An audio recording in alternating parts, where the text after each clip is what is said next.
Now, British Prime Minister Rishi Sunak has survived his biggest source of distress ahead of the general elections, a revolt by the Conservative Party over his controversial Rwanda bill.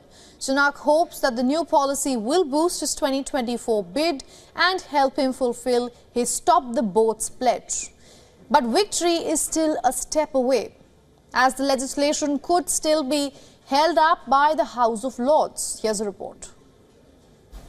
The House of Commons has spoken, the Conservative Party has come together, the Rwanda bill has passed.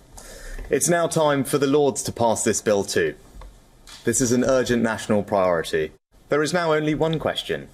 Will the opposition in the appointed House of Lords try and frustrate the will of the people as expressed by the elected House, or will they get on board and do the right thing? It's as simple as that. Of Britain's Parliament on Wednesday passed Prime Minister Rishi Sunak's controversial Rwanda scheme, which would allow Britain to send asylum seekers to Rwanda. Sunak's victory was costly, though, with his authority weakened and divisions in his party exposed. The ayes to the right, 320. The noes to the left, 276. The ayes have it, look!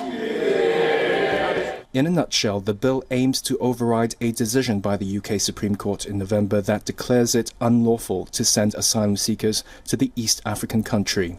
Sunak has made stopping asylum seekers crossing over from France in small boats a central aim of his government. He defended his goals on Wednesday during a question and answer before the vote. It is important that we stop the boats because illegal migration is simply not fair, Mr. Speaker. It's not right that some people jump the queue, that they take away our resources to help those who are the most compassionate, that need our most help. In the past 2 days, Conservative Party rebels voiced their opposition to the bill and expressed fury at what they saw as Sunak's disregard for their concerns. Right-wing critics say the bill doesn't go far enough and that there are loopholes which will be seized upon by asylum seekers to stop their deportation.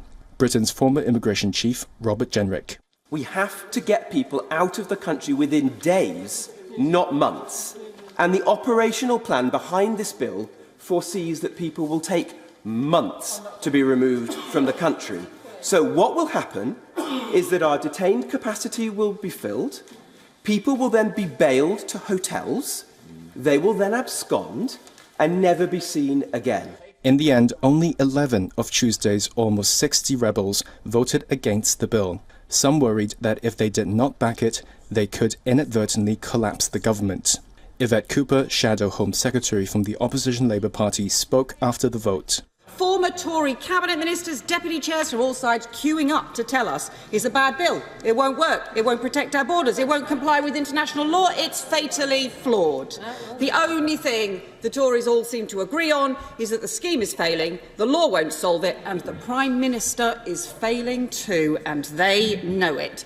The Rwanda legislation will head to Parliament's House of Lords next, where it could face stumbling blocks. While Sunak has promised that deportations would begin in spring this year, it is not clear when exactly those flights would begin. Last month, British media also reported that the government was struggling to find airlines which would agree to provide flights to take the asylum seekers to Rwanda.